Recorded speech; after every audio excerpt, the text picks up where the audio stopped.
but you just wanted to be able to travel, and you're too pussy to find a way to travel without giving up your bloodstream to the government, then you're a coward. Okay. So you have to let me know if you were stupid or a coward. Here's the real reason. It's one of the two, sir. You have to choose. I think, can we use underinformed instead of stupid? I don't like, stupid's a harsh word. Why? Because it's like, it's Stupid very... people are underinformed. But you said the world's not black and white, it's gray. So you're partially stupid. Uninformed. Here's why. Here's the actual reason I got it. Let's have You injected something in your arm without informing yourself. Listen to me. I feel, okay, this is going to be a cop-out. You're going to call me a cop-out for this, but I'm going to just be honest. I love my family. I do. We talked about family vacation. Who doesn't? My dad is old, right? He's old, has some health problems, heart issues. Sure. We're in lockdown. We're in, whatever. I'm in Virginia. I'm not in LA yet. I'm not allowed to go outside. And I'm seeing friends and shit. Like, of course, I'm going crazy in the fucking house. I'm senior in high school. We can't go outside. I got a girlfriend, ex-girlfriend. Like, we can't see anyone. And I'm going out, and I'm meeting people. I'm seeing my friends, whatever. And it got to the point where this was still when people were, like, scared of COVID. It wasn't like... I was never scared. Well, but I'm not the top G, okay? It was at the time where you didn't really know what the deal was, especially for old people. I knew. If you were old, you're not. If you were old... You think I don't know old people? Well, you do. But you kind of... I'm built different.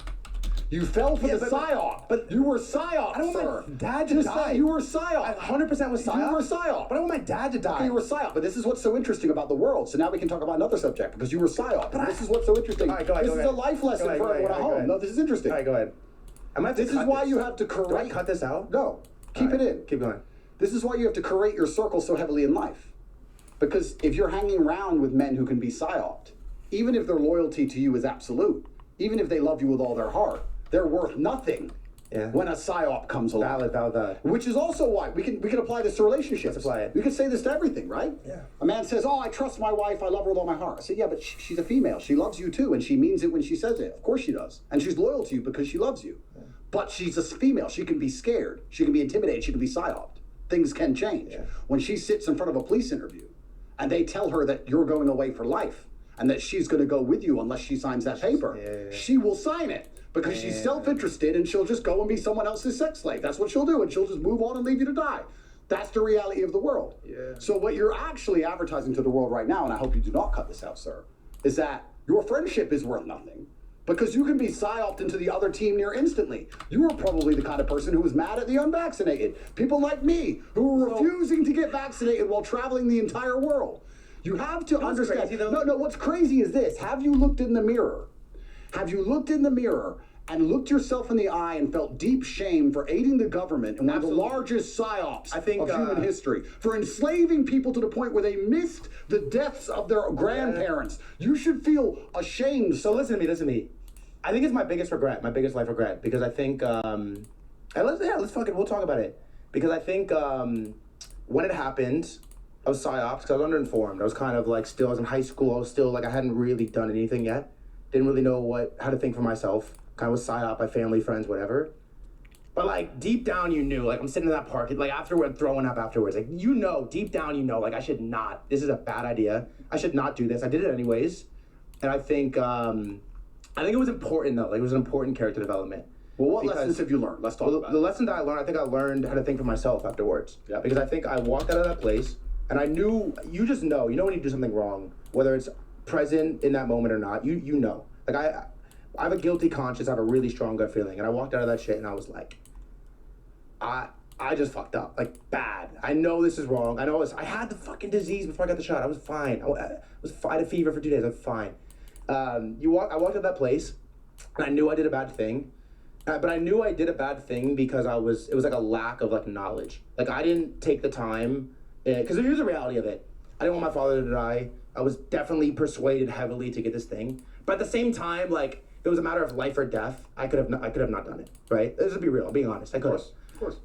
So I think I left that. And it's funny because right around the time that happened was when I dropped out of college, came on crypto Twitter, started making some money, started doing podcasts, doing spaces, thinking for myself, like working, actually trying to level up and improve myself.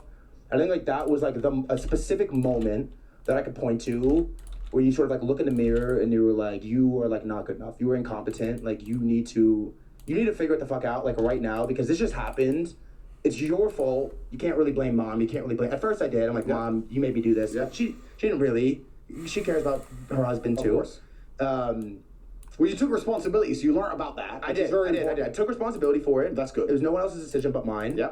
And I think like that was like the moment. Like if we looked at like a timetable of my life, there's like a moment where I'm, you know, this whatever I'm doing, what I'm doing, and then you like break out of the matrix, whatever it is. Well, that's fantastic. And that was like the moment where my life changed. Well, undeniably. That's fantastic. Undeniably. Good. So it happens. I can't take it back. It's a weird topic. I don't like saying it because it's like a weird, especially now. Is it because you know you have like 10 years left? Is that why? Potentially, or I'm infertile. But I will say, and we can move on from it now, but I will say that that was like the moment where I think I like looked in the mirror and I'm like, this, like there's no one coming to save you but you. There's no one that's going to figure it out for you but you. And there's no one that cares about you like you care about you. And you either like figure it the fuck out right now or you're going to sort of just be stuck in this like feather in the wind, this endless loop. It's interesting you say feather in the wind. Before I make this point, can you give me some coffee, baby, please? It's interesting you say feather in the wind. Have you seen the beginning of Forrest Gump? I always found this interesting. The beginning of Forrest Gump is the feather in the wind, isn't it? Before it lands on the park bench. And that is the story of most people's lives. But if you learned something from it, then I guess you can come out with that very boring, age-old adage, which many people have used, that it's never a loss, it's only a lesson, blah, blah, blah. And you're right. Perhaps I have more life experience than you. Perhaps I've been around. But you're older. Well, it's not just that I'm older, but I'm also, I'm perspicacious and I'm paranoid and I'm not very trusting. Perspicacious is a big word. It's a great word. Yeah, I like that. I mean, I find it amazing that anybody fell for it in the first place at all. Yeah. If I came up to you and said, hey, you need this hamburger for your health. Protein's good for you. You'd say, I'm already hungry. You need to have it. If you don't have it, you can't leave your house. I'm like, what the fuck? Eat this fucking burger. Eat this fucking burger now or your dad'll die. You'll be like, you know what? I don't really trust this burger. Yeah. Why does he want me to eat this burger so bad? Now, perhaps it's just my upbringing. Perhaps I was raised on the streets where I understand nothing is free. You go to the government and you say you have cancer. They don't give a shit. But if you have the common cold, they want to give you 8 injections and will do anything to get it done. Oh, come on, bro. I've been around. I'm not a dumbass. But anyway, I'm glad you admitted it. It's actually no. My tone towards you is going to change. Yeah. Now. Well, I'll say this. You admitted you lied. I respect that. I respect that, sir. I appreciate that. I knew you lied because no one can lie to me. But I'm glad you admitted it. Yeah. I'll be 10% nicer. So 110. All right. Let me say this is the last thing I want to ask you, and I want to talk about some crypto stuff. I was listening to a podcast you did not that long ago, and I don't really want to talk about the trial and all of this. Yeah, it's boring. But you had a take that I thought was interesting. I never heard anyone say it before, and it was basically like, if you're rich, financially rich, and you're not prepared to go to jail, like your life is not set up where you can go to jail, and your people can be protected, your kids, your women, whatever it is. Right. You're poor. Yeah. And my question for you is, how do you prepare for jail? Well, once again, I'm in an interesting legal predicament, but. This actually ties back into what we were saying earlier about selling your soul. Because you don't own anything else. I don't think many people at home actually understand that they don't own anything. You buy a house, you own it, until you don't pay the property taxes, then they come and take it off you.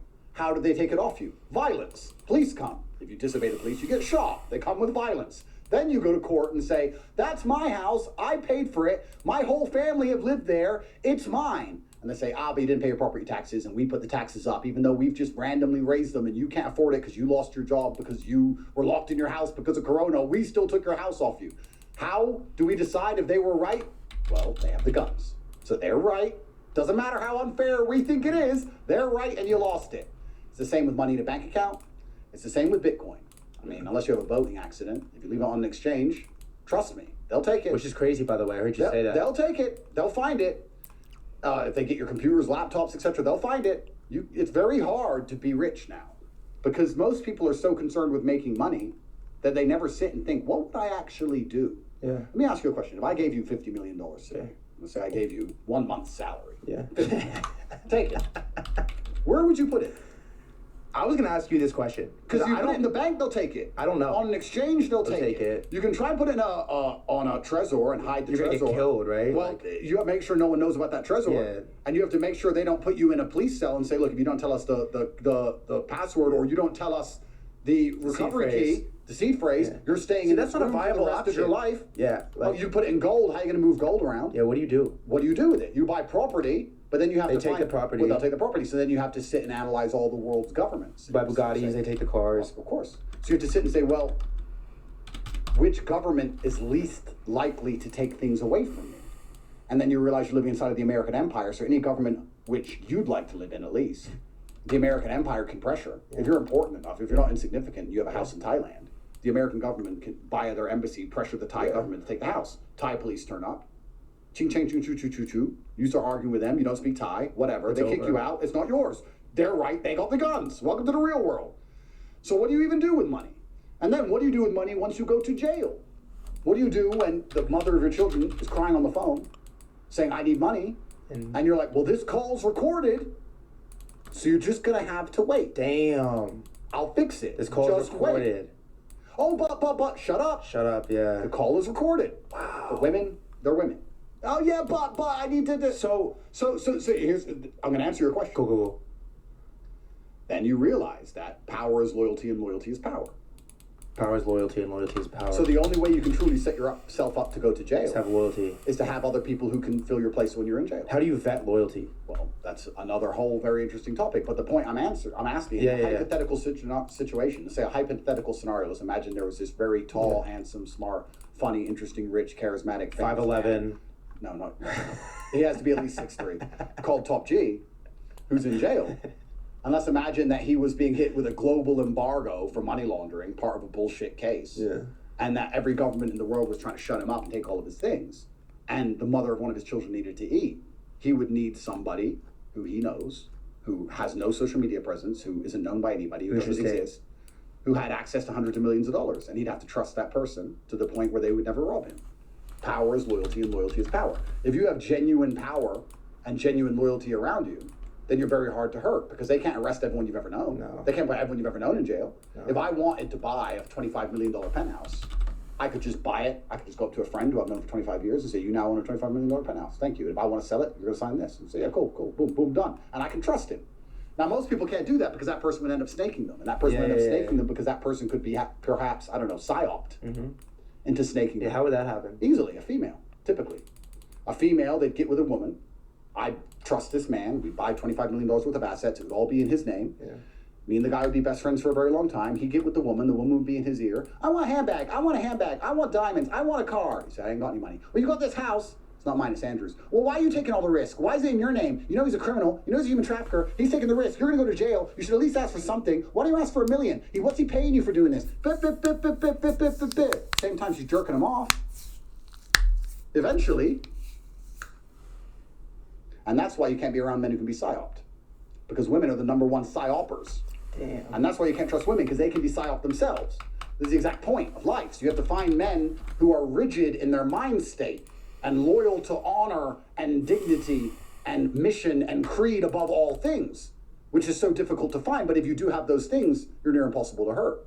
For example, in this hypothetical scenario, this man's house could be raided and they could take all of his gold and his diamond watches and all of his money and seize all his bank accounts and all his 25 supercars and all his properties globally, and they could take everything. And then he'd get out of jail and have 25 new cars in a week. Be interesting how that could perhaps happen. But that would be down to having true loyalty around him. But birds of a feather flock together, right? Ooh. So you're never going to have true loyalty if you're not truly loyal yourself. You're only going to be around men who are prepared to die for you if you're prepared to die for them. This is why you look at the most powerful street gangs and mafias on the earth. They don't have to be rich and important. They can just be guys on a street corner. But if they're loyal to each other and ready to die together, they run that street corner. That's it. Loyalty is power and power is loyalty. So this is the bottom line of it. So you can't go through life what most people do now because they're selfish, which is a feminine trait to be selfish. They say, I want men around me I can trust, and I want men around me who would die for me, but I don't want to die for them. Well, that's not real. There's no light without dark. If you're prepared to make the sacrifice for them, they'll make the sacrifice for you. The reason I have people I can trust on that level is because they know that if me and them were walking down the street and 20 men with blades came up, we would die together. That's the decision we made. So when I'm in jail, I know that everything's going to be okay. That's how you set your life up. There's no other way to do it. If you want to be alone in this world. It's always ever been a band of brothers against evil. It's never been anything else. You can go back any point in human history. Sooner or later, it got to a point where it was you and your boys, either your gang, your army, your team, whatever, against them and their boys. And whoever was right was the one who won. And that's all it's ever been. It's all it's ever going to be. That's what it comes down to at the end. Whoever's right is the one that won. That's right. And the government's going to come for, it came for me. If you continue on this path, if you manage to become successful one day, they're going to come for you. And you have to sit down and ask yourself and look in the mirror and say, if they came for me with the full force of the most powerful government on the planet, who would pay my bills? Who would take care of my woman? Who would pay for my kid? Who would do these things? You have to ask yourself that question. Would you do it for me? The problem is, sir, I don't know if you'd ever do it for me. Oh, interesting. So this is what I'm saying. Yeah. Sure, I'm the kind of guy, you could give me your meager income and I wouldn't notice. I could put it in some fucking account and it's cigar money. It's nothing. And I'd take care of your family because I'm a nice man. But would I do it knowing you'd never return the favor? I'm not sure because I'm also not an idiot. So you have to find somebody you're prepared to suffer for them to suffer for you. This is how the world works. So it's impossible to be rich and a lone wolf. It's impossible to be much and be a lone wolf. This whole idea of Rambo, like you see in the movies, that one guy. It's a cool movie. Well, it's a cool movie, and Rambo's the man. Yeah, Rambo's lit. He's the man. Yeah. But one guy doesn't win. Yeah. It doesn't matter how capable you are. I'm a retired 4-time kickboxing world champion, but if 50 men attack me, it might be close. This is how it works in life. If people don't have to be that special in numbers. So if you have a group of 100 men, even if you're looking at something, we can apply it to crypto because it's a crypto podcast, and you like the word perspicacity, so yes, that's a great word. So let's use it. Your perspicacity is amplified. It's 5? It's amplified. Yeah. Perspicacity is amplified by the number of people who are all looking for the same thing. Look at lemmings, right? They all look in different directions for the herd. Most people are lemmings. Most people are not lions. I'm a lion, let's say. I still have a pride, right? But lemmings need people more than anything. If you're a normal person, the number one thing you need is brotherhood. Because you're a fucking lemming. You don't stand a chance. You need a bunch of people looking in different directions and trying to check which crypto coins coming, which vaccine they're gonna make me take. Because you're a little dumbass. You haven't even got any weapons. You're a total nobody. Yeah. So if you think you're gonna get through this world by yourself, you don't stand a chance because even enough hyenas can kill a lion on this honest. This is the reality of the world. So you need to have brotherhood. Brotherhood is everything. It's always been everything. Brotherhood has been the basis of my life with my brother, my biological brother, and my best friends. I still live with my best friends to this day. I've had women try and psyop me out of it. Why do you live with your friends? Because they can fight, and I can trust them. Why do you want me to live with you? So I can buy you shit. Is that it? No, you want to sit and watch TV and me buy you gifts? Is that what you think that's appealing to me? And I can sit around dealing with you? No, that's not appealing to me on any level. They can fight, and I can trust them. In any scenario, police raid, Albanian raid, Serbians raid, whoever comes with the AKs, we're all ready to die. You'd just be screaming and running the opposite direction, you're no use to me in the brutal realities of the world. I don't want to live with you. I want to live with them.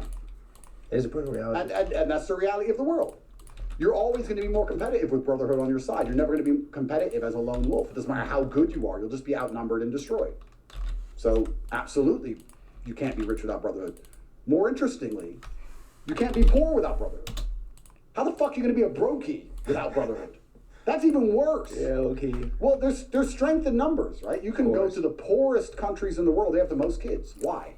Because one of them might make some money. If they all beg, we'll have some money. Some of them will survive. Like, it's just strength in numbers, right? We can't have one kid in a village in Africa or in India. It's not how it works. There's massive strength in numbers. So you should be prioritizing your brotherhood. It's one of the quickest and easiest ways to get rich. A lot of my fans have moved in with their friends or moved in with their biological brothers and amplified their lives. It's not hard to work out that if you have 5 people pooling an income and you all trust each other, you can acquire assets quickly. You don't even need to have high incomes. Yeah. If you have 5 men pooling their assets, anything. Well, you buy a Lambo, you buy a house, you can buy something that's going to generate profit. It's not difficult to do if you can find men you can trust. And that's the way society was until recently. Now men are separated. Why are we separated? We're separated because we're not as powerful. If you had 10 men living in one house, it would be a lot harder to psyop all 10 to get the vaccine because all 10 would probably unify around a table and say, are we doing this or not? If you have one guy, it's easier. One guy with a chick, even easier. It's even easier to get him because his woman's like, just do it. No, just do it for the grandma. Oh, okay. Men in groups are scary to the establishment because men in groups were resilient. Men in groups are, to a degree, I wouldn't say confrontational, but I would say that consequences seem a lot less real when you're with your boys. You go out drinking, you go out, you get in a fight, you don't care, you're with the guys, you're like it's something that we've evolved with for when we're supposed to go to war. Shoot us then, fuck you. It's just inside of us. So they don't want us to be that way. So that's why they deliberately attack the idea of brotherhood constantly. They don't like the idea of brotherhood. They'll call it gay, or there's homo, or men shouldn't do that. You should live with your chick, and your chick's crying, I want a new car, I want a new car. And men just get dragged away from it. And this is a Western world phenomenon. It doesn't happen in other countries. I'll give you an example. I know a really good Islamic guy. I grew up in Luton, which is a Islamic town inside of the Islamic country of Great Britistan. And there you have a lot of Muslim people, right? And there was a Muslim guy I knew, and he worked in a chicken and chip shop, a fast food restaurant. He drove a Ferrari. So how do you drive a Ferrari working in a fast food restaurant? He said, well, I have 5 brothers, and we all pool our incomes. And we all live in one house. So, okay, well, are you married? He goes, yeah, all our wives live in the house, and they cook and they clean. They're all in the house cooking and cleaning, and us 5 guys are all out making money. We put our money together. We bought the house. We bought a second house. We bought this Ferrari. We bought that third house. And they all had very normal jobs. That's the Islamic mindset, right? Those guys were from Bangladesh. You find a Western guy. He grows up in his family home, and then he gets a girlfriend, and he wants to live with his girlfriend. So he disappears with his girlfriend. And then he's paying all the bills. His girlfriend doesn't want to work. She's on Instagram. She needs to get likes. She's a supermodel, of course. So she's getting Instagram likes. He's paying all the bills, paying rent, paying utilities, has to get a nice car to impress her, gets in debt for the car. Then his brother does the same thing in another direction. So now you got these 2 white young men paying rent to Bangladeshis, paying all their rent up, getting in debt, trying to impress women they're not even going to marry, sitting there in an endless debt spiral because their brotherhood's been destroyed. If those 2 men were to move in together and work together to own an asset, things would be different. So brotherhood is the bottom line to most things, and most cultures still understand this. It's one of the biggest ailments with the West is that we've forgotten this point. It's not about being rich or poor. It's about being a man as a whole. Brotherhood is everything. This is what we're designed and biologically evolved to be. Yeah, let me ask you another question. Because you live in LA, and it's very interesting. You been in LA? I've been in LA, unfortunately. Do you like it? No. If you got in trouble, would you call your girlfriend? Probably call my roommates. You'd call your boys. Yeah. That's who you call, right? Like, what would you call your girl for? It'll be okay. She was gonna call. You'd let her know you're fine, but you wouldn't say, get down here now. I hope not. I don't know, you're from LA, maybe. I don't know how it works over there. I don't know, probably. Maybe it's like, in my world, you don't call them when you have trouble because they can't do anything. They can't do anything. They can either say it's going to be fine when they have no idea whether it's going to be fine or not, or they can get panicked and scared themselves and add to the trouble. That's it. All my trouble, I tell my brother or I tell my guys. They know my trouble, not some chick. She can't do anything. So brotherhood is everything. If you got in real trouble, you'd call the boys. If you couldn't call the cops. And if you call the cops, you want men to come. A whole bunch of blonde chicks turn up. You're like, where's the dudes with the guns? Where's the machine gun? That's the reality. What's the bottom line? What's the true bottom line of reality and of humanity, of this civility we live under? What's the bottom line? It's a war. Violence. That's right. And who can be violent? Man. This is the way it works. You ready to talk about crypto? You know, I'm going to be honest with you now. Hey, what do you got? Because you were honest with me. I was. My intention was to sit here and talk about everything besides crypto. Okay. Because I just thought, fuck him. Yeah. And fuck his crypto questions. Yeah. You know, it's just kind of like, he thinks he's coming here for crypto. And he's written all these little pieces of paper. And I didn't look at it. Yeah, and it's just like, I can talk about whatever the fuck I want. Okay. But since you admitted you lied, I may permit you a few crypto. You give me a few ones? A few. Was that a deck screener link? You're looking at that daddy chart right now? I don't know what it. What is it? 130 or something. I think it's one of the only coins that are up today. It is. We were talking about it off camera. Built different. Yeah. All right. I got a lot of crypto questions, but we'll ask the important ones because you've. Here's my first question. My biggest question is you've burst onto the scene in the last couple months. It really feels like the last month. The Twitter content has been heavily focused on crypto and on daddy, so on and so forth. My question for you is, you have like very publicly in many podcast interviews, Andrew Tate videos, stated that you will never at any point endorse or launch a crypto coin. And if I'm like remembering correctly, I think there's 3 coins that have been endorsed, then potentially a 4th one that's going to be launched, which we'll talk about, the real world coin. We'll get into that next. My question for you is just like, what changed? Well, There's one person I don't want to make an enemy of. Okay. And that's God. Okay. And God doesn't like the lazy. Lazy people shouldn't ever really be lucky. He doesn't like the lazy. He doesn't like people who don't work hard for things. And my problem with crypto as a whole was not that it made people rich. I've been in crypto for a very long time. I think there's some guys on Twitter who did an expose of me, and they found some tweets on my old account where I had Pancake at less than $1, and I made... I've seen the burner. Yeah, I made a bunch of millions from Pancake, and I've been in Bitcoin since 3000, and blah, blah, blah, blah, blah. So I have hundreds of millions of crypto, but my problem is not crypto as a whole. I actually love crypto as an asset, and I love crypto as a utility. If I spend large sums of money, I love doing it in crypto. It's much easier in the bank, especially in my current situation. My problem with crypto is that it instigated a culture which I didn't like. I didn't like the crypto culture as a whole, because the culture was based on getting in early. I thought perhaps there's a way that I could revolutionize the industry by instigating a coin that would allow that to be done, which is what the real world coin is going to be. And I've already explained this, I think, on a last show. Yesterday. And I'm going to release a very detailed video in the coming days that explains exactly how it's going to work. But before I could do anything in the crypto space, I had to prove I was the king of the crypto space. So before doing anything, I thought, well, let me just come along and just start saying tickers and see what happens. I think the first day I was in my garden making random videos on my iPhone saying tickers, billions and billions of liquidity moved all over the place. And I wasn't trying. I mean, I wasn't paying for advertising. I wasn't going out to stadiums. I wasn't organizing world tours. I was sitting in my garden on my phone saying I'm a nigger or whatever I was saying. Garbage. Why do you have to say that one? Say the word, bro. Dude, it's just like... Pussy. It's because you're back. I controlled the world. And I did that to build a degree of faith within myself in the crypto industry, but everybody knew I could do that anyway. So, I mean, I wouldn't say it was all completely calculated, because I don't operate that way. It was, let me show crypto I can do crypto. I like that you say that, by the way. No, because you make up plans on the fly, right? And then you tie it back together on the back end. Let me show crypto that I can do crypto. Okay, now I can do crypto. Now every single tweet I put out is making people rich. If I tweet about something completely unrelated, if I tweet about football, there's some coin linked to that team which pumps. If I tweet about cars, there's a coin for that car that pumps. Every single thing I tweet now is making somebody rich. And I don't want to go against God, because God does not want the lazy, anon, loser, disingenuous, rug-pulling, scumbag Jeep to get rich. So I said, well, if I have this much power, if crypto is now mine, if I control it in my hands, like Dalsim with his flames, then I had to use my power responsibly. So therefore, the crypto industry actually gave itself to me as a guardian.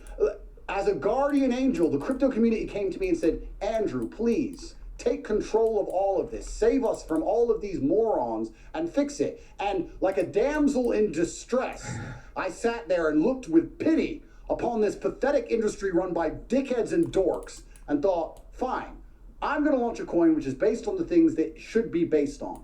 Coincidentally, because I'm a genius and a very successful man, I guess God just gave me the good fortune of owning the largest online educational platform on the planet, university.com. So I thought, perhaps if I tie these two things together, because my school teaches hard work, and my school rewards hard work, and we teach people how to make money the old-fashioned way, as opposed to this gambling roulette bullshit, perhaps I can put both together and I can save the world, because that's what I've been doing my whole life anyway, saving the world, escaping people from the Matrix. So that's where it all came from, and that's my plan. So if the goal is to use crypto responsibly, doesn't that sort of contradict the initial start of just like tweeting random tickers to prove a point?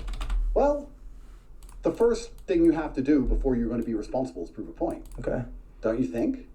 But this is an interesting thought experiment. Okay, yeah, let's do it. Let's have a little thought experiment. What do you got? If the police want to be responsible and preserve society, and they want to do that responsibly, first they have to prove they have power. No? Okay. Like if the police turned up and no one knew who the police were or what the police could do, who would listen to them? Why are you wearing a stupid hat? Go away. I'm about to hit this guy.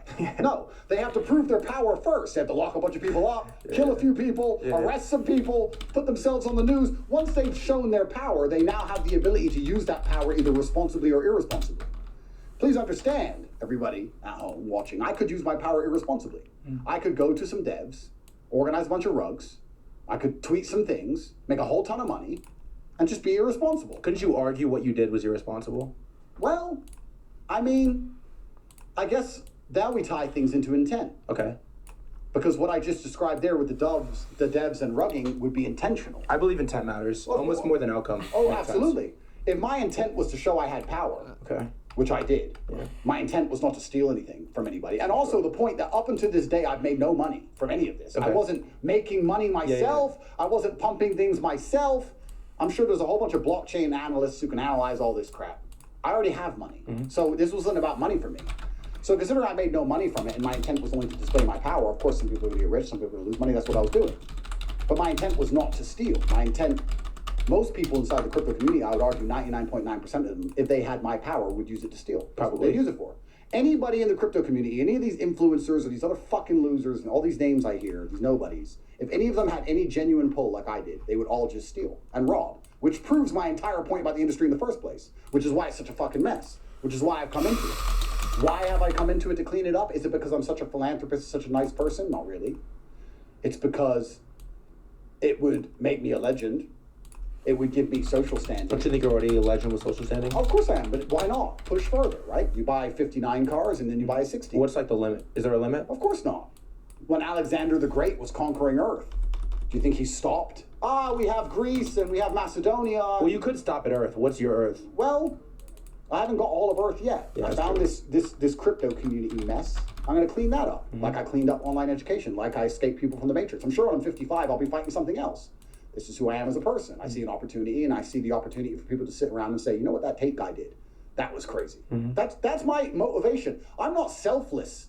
I'm not doing this because I'm such a nice fucking guy. For sure. I'm doing this so everyone would say, wow, Tate knows what he's doing. That's it. Whether you like me, dislike me, I just want to be right. I want to prove I can do it. Here we are today. Daddy's up 73% in the last 3 days. I waited for the market to dump so that I could pump my coins because I said to my guys, I want one green ticker on the screen. One green, mine. Because I can do it, I can pump it again now. I could tweet something right now and double it. I can do whatever I want. Yeah. I have magic powers, which is genuinely detrimental to society. It's hard now. Yeah. You have to be careful with every single thing you say. Even when I say that word you don't like me saying, why am I saying it? Why do you say it? Well, this is what we're talking about now. This is what we're talking about. Am I saying it because I'm irresponsible? Am I saying it because I'm half black? Am I saying it because I'm a dumbass? Or am I saying it because I believe that part of the matrix programming inside of the humanity that we're living in today is that certain words have been weaponized to the point that nobody can even hear them without feeling uncomfortable. Nazi is one of them. Holocaust. There's certain things you can't talk about. We don't live in a world of objectivity anymore. I could sit and say that Hitler was a bad person. I don't like Hitler. But he built the highways in Germany. The reason Germany has highways, Hitler built them. You're a Nazi. I'm not a Nazi. I don't agree with anything he said. I'm just saying that he ordered the construction of highways. You're a Nazi. People can't listen to you say that a road was built. I can say Hitler wore shoes. I wear shoes. Those are nice shoes. Thank you. It doesn't mean I agree with anything he says, but when I say that, will you say that you wear shoes like Hitler? Well, I do wear shoes. Okay, and who else wore shoes? He wore shoes. What's his name? Hitler. See, you're scared to say it. Why? It's an objective fact. That's true. The fact we can't say objective facts anymore without people getting nervous and afraid is the reason we're in the situation we're in. So the reason we're living in a false reality is because you're going to go through life seeing things, knowing things, and afraid to say them. Because they programmed fear into your heart to the point where you won't say what you think and see. So when I say that word, I have a past because I'm part black. But I don't say it because of that. I say it to prove to the world that it's just a fucking word. And if someone comes up to me and says it to me, I don't give a shit. I don't find offense in it. I don't care. And you could say it to my black family. They don't care either. It's a fucking word. If you're going to be that controlled by a word, you're not free from the plantation anyway. You're just enslaved by something else. So what I'm doing is challenging social paradigms. And I'm doing that to try and free minds. I'm not saying words to be crass. You're still looking at the code in the matrix. You're thinking so shallow. You think I'm saying things for shock factor, which I guess I am. You didn't like that. Well, no, because I am saying it for shock factor to shock people into understanding the reality of this world, not for shock factor for fucking likes. I can take a piss in. I don't give a fuck about likes. So you're not thinking deeper than what it actually is. So that's the reason I say that word. So I have monumental global influence. I have to be very careful what I do with it. For sure. And when I jumped into the crypto space and proved my influence exists there and far surpasses any of these fucking nerds who are supposed to be somebody in crypto, I decided that if there was going to be any coins associated with me, they should promote what God wants promoted, which is hard work and diligence and brotherhood and teamwork. This is why I've said, you're not going to get rich from the real world token if you don't join my school. And when you join my school, there's a fitness campus. And you better go to the gym. And you better post your results. Otherwise, you will not increase your power level inside of the school and you will not benefit from the airdrop. There will be hundreds of thousands of young men going into a gym and training hard specifically to get the airdrop of my token. That's karma from God. No one can call me a bad person for putting people in good shape. That's the reason I put these things together. Karmic retribution. Karmic retribution. I said it right too. This is exactly it. This is the karmic retribution. And then you look at my life. Once again, how come I have this power? Why do I have the power to get people to fly across the world? Why do I have the power that despite the highest level matrix attack a man can possibly suffer, I still have money? Mm-hmm. Despite every single MSM article being negative against me constantly for over 3 years, despite a Romanian dungeon sitting with cockroaches and my brother staring at a fucking wall in the dark for 4 months, despite whatever they put me through, I come out on top endlessly. No matter who they sit me in front of, the best interviewers on the planet, I destroy them. Every single time they sit there with the indictment and their bullshit papers and they lose. The fact that everybody believes me and everybody likes me and nobody agrees with any of this shit they say about me. How have I done that without karmic retribution? Is that fucking luck? It's karmic retribution because I know I'm doing the right thing. You will benefit from my airdrop if you train in the gym. If you don't train in the gym, you're not going to benefit from it. There's no other crypto that will say that. Any other crypto is going to say, get in early, know some guy, lie to someone, snake someone, make a hidden wallet, a bunch of fucking clown shit. I'm not interested in clown shit. It would piss God off. The one thing I am not going to do in the world today is annoy him because I need him more than ever. Which is why I haven't made any money. Which is why I haven't rugged anyone. I mean, since I launched my coin, I think 7 or 8 celebrities have rugged. Yeah. Like 10 or 12. I don't want to say names because they'll see it. Because everything I say, people see. They know who they are. I know they are. And they're just rugging. There's no chance of me ever doing that. All right, I pose you a question. Before we're going to talk about the real world token next. But on the topic of I'll never promote anything in crypto, you made a comment. It basically was like, even if I promote a coin and it goes up 100,000x, at some point it will come down. Correct. There will be a student of mine, an Andrew Tate fan, that bought that coin. They lost money. I will never let an Andrew Tate fan lose money. Well, here's where we have to differentiate because I've also said this on yesterday's broadcast. I said my loyalty is to my students. Okay. My loyalty is to the students inside of my university because I know they agree.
what defines humanity. It always has.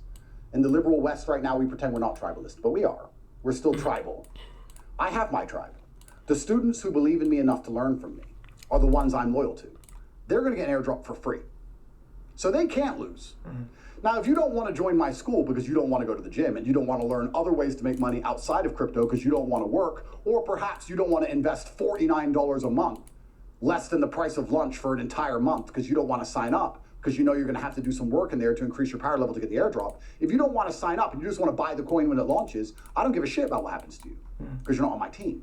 My students are guaranteed to win because they get the coin for free. So how can they lose? So even if you lost, it will balance out. Well, my point is this. I can only be loyal to one team. There's no light without dark. For sure. What did we say earlier? You're not a hateful person if you love something. If you want America to win, if you say I love America, you're saying, whether you like it or not, that you hate China. Because there's no light without dark. No light without dark. That's how it goes. I love my students. I want them to win. Does that mean someone else might lose, but they're not my student? So you have to make a choice now. If you're watching this and you're a student of mine, you should say, let me ask you a question. Let me change the frame. The reason everyone loves Trump is because he's a nationalist. America first. When you say America first, he's saying other countries. What else is it about? And if you're some dickhead who wasn't inside of my school and sat there and go, well, I had the choice to join, but I didn't believe, but now I believe, and then I bought the coin at the top, and then I lost some money. Fuck you. Well, you're a dumbass. I don't have any time to be worried about dumbasses. I have enough real problems in my own life than to concern myself with dumbasses. So, to answer your question, I have loyalty to my students, and my students will never lose because my students believe in me. And power is loyalty, and loyalty is power. And that is why I understand I must be absolutely loyal to my students. I have an obligation to them. Despite the fact that I may be the powerful one, I still have an obligation to them. That's what the problem with the world is today, is exactly that. The powerful do not feel an obligation to their constituents anymore. Any political leader in the West, does not wake up and say, I have to do what my constituents want. Do you think it used to be that way? Of course it did. And what changed? Well, it changed. A lot of things changed. I have to be very careful what I say, but they used to have repercussions for their actions. And now they don't. And then you understand, when you look at the system deeper, or you're unfortunate enough. Well, I mean, butt sex has literally no purpose at all. Is butt sex wrong? Well, I don't think it's purposeful. I think it's hedonistic. Do you engage in butt sex? No, of course not. Okay. But do we, I mean, I let you ask the question because it was funny. I had to ask it. It was funny. Okay. But it's hedonistic. And hedonism is one of the... It does serve no purpose. Well, hedonism is one of the largest problems we have with society today. I can go down now how you're supposed to live a life of duty and honor and only do the things that you do because you're supposed to do them, not because they feel good. People wake up in the world today now and say, I want to do what feels good, which is the path of hedonism. But often, you're supposed to do the things that don't feel good. It doesn't feel good to eat right. It doesn't feel good to train in the gym. It doesn't feel good to tell the truth. It doesn't feel good to be dutiful, etc. It doesn't feel good to stay on the Titanic and die so the women can get off. It doesn't feel good, but you're supposed to because you're a man. But men have become hedonistic. You can't reproduce and make beautiful children from butt sex. So there's no reason to do it with a man or a woman, truthfully, with either one. But I don't know, you live in LA, so perhaps... No comment on that. Well, everyone seems to think it's great for some reason. I think it's... I mean, if you're having butt sex with girls, you're basically gay to me. I don't see the point. You think that's gay? 100%. There's loads of ways you can have gay sex with a woman. What are the other ways? Condom's pretty gay. Really? I feel like condom is safe, though. Can't make kids with that. What's the point of having sex without making children? Because it feels good on your pee-pee. Is that why you do it? So you're telling... Wait, let me ask you this. Hold on.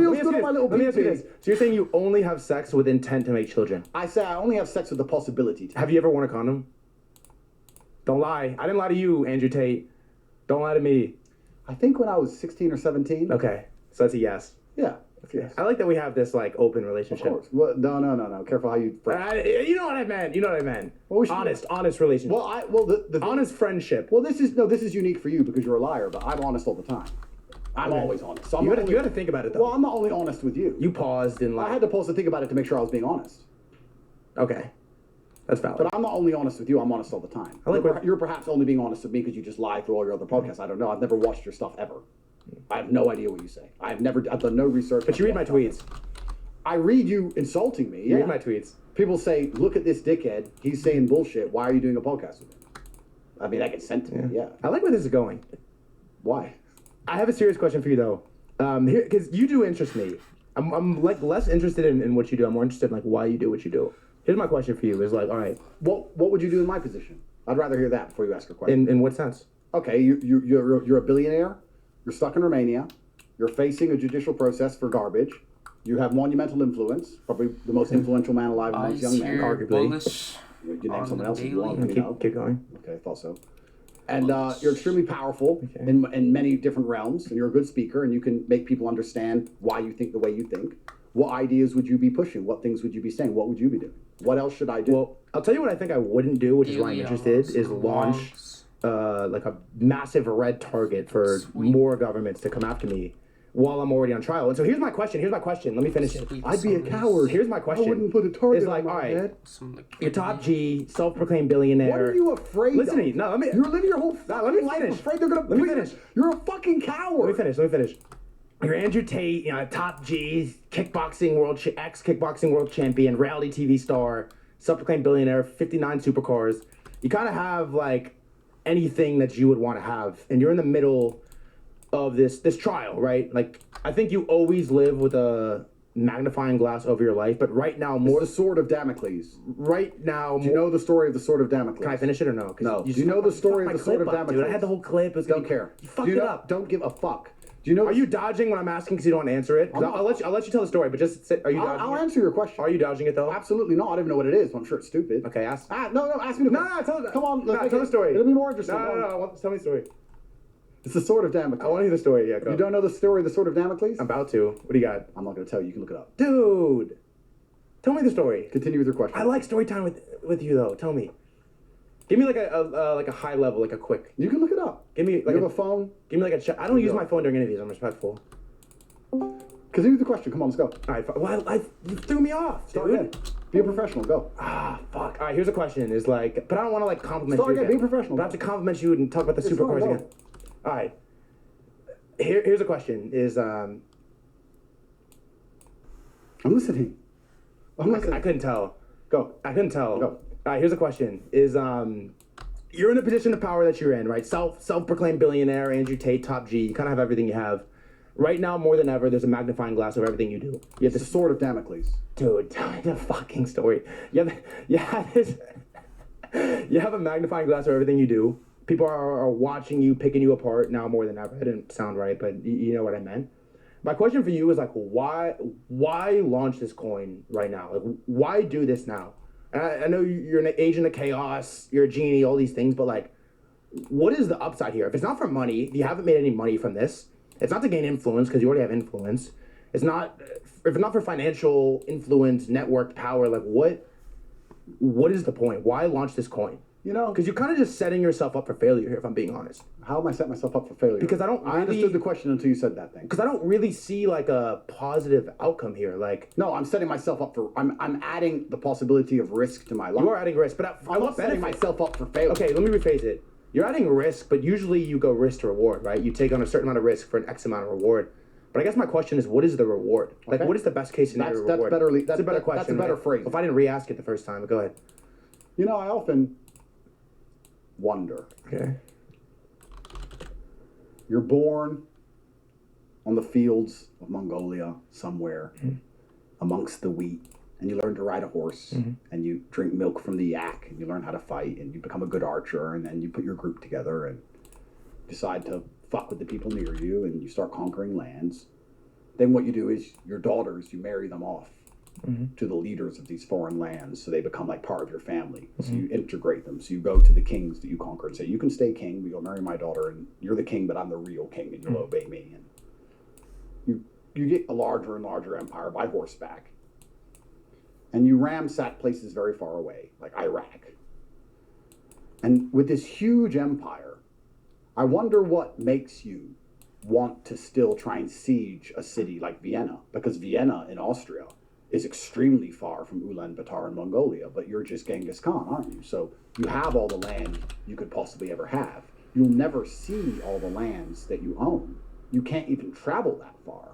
You're way back there in Mongolia, and you've heard a message which has taken 4 months to come to you by horseback that you've reached a city called Vienna in Austria, and it's a walled city, and the Christians are going to try and defend it, and hundreds of thousands of men are going to die if you try to siege it.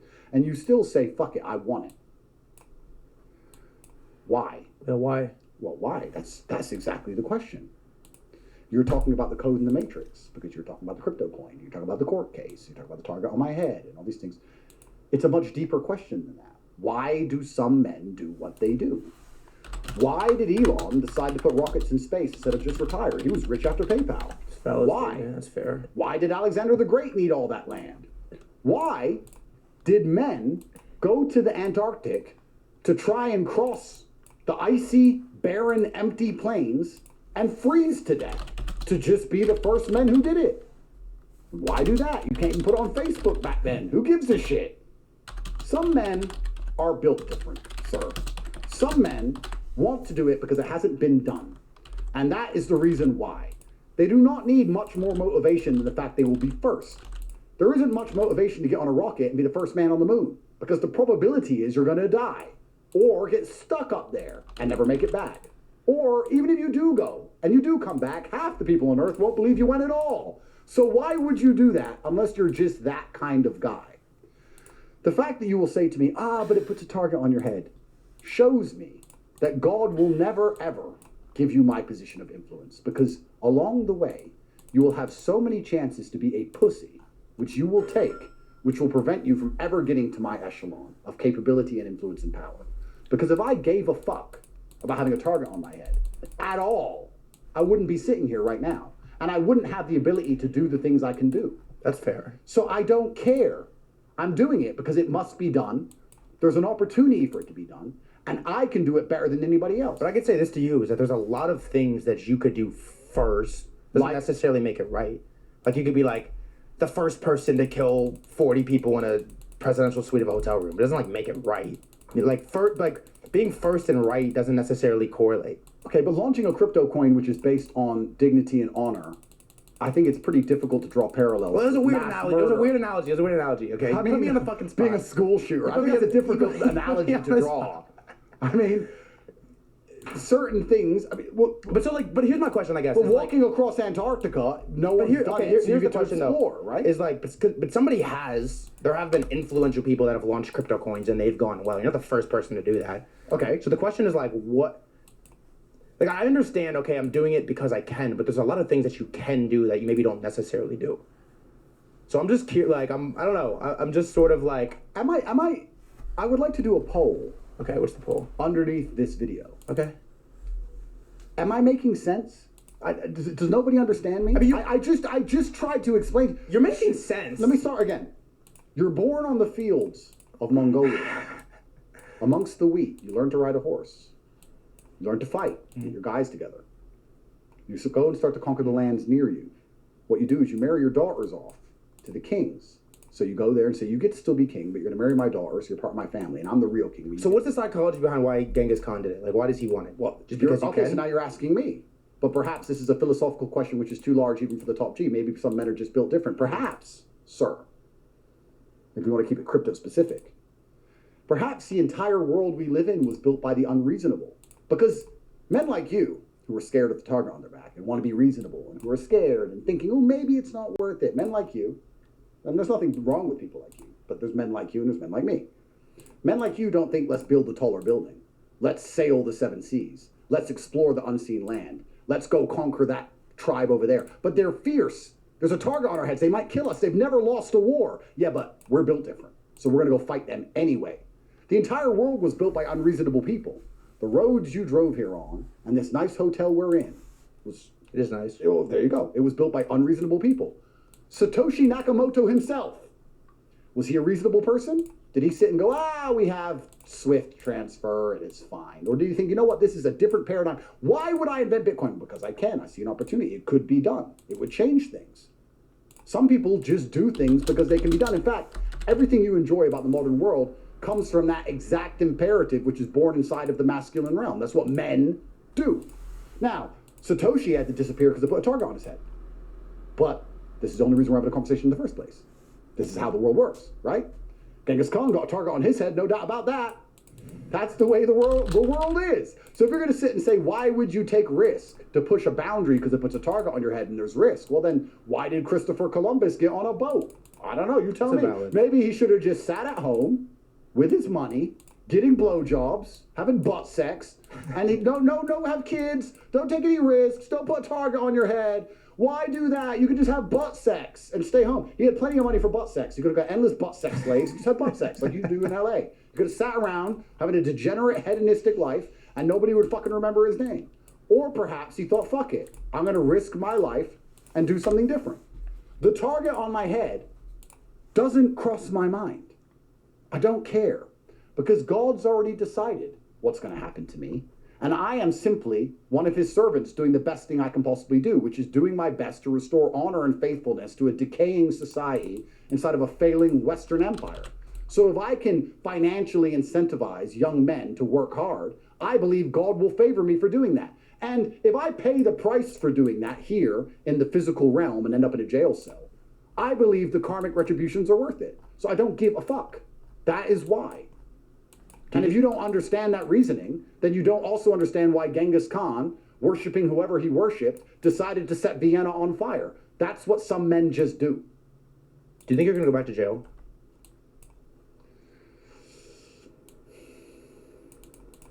I've never thought about that. Okay. Which may sound strange to people. Really? Considering I'm in the middle of a court case. But I don't think it matters. But you're prepared to go back to jail? I'm prepared to go to jail, prepared not to go to jail, prepared to live, prepared to die, prepared to walk, prepared to swim. If I go to jail, go to jail. If I don't, I don't. What am I supposed to do about it? I don't understand. I'm not a coward. I'm not going to run. If God decides I should go to jail, then I'll go to jail. It's fine. I've got a pillow. I've got a bed. What, am I going to sit around and cry about it?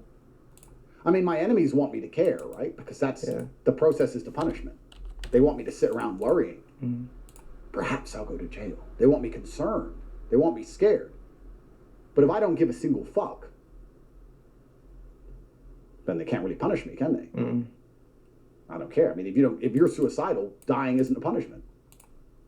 So if I'm not scared of jail, then go to jail is not a punishment. I don't give a shit. I don't care. I'm Andrew Tate in jail. I'm Andrew Tate outside of jail. I'm glad I'm me.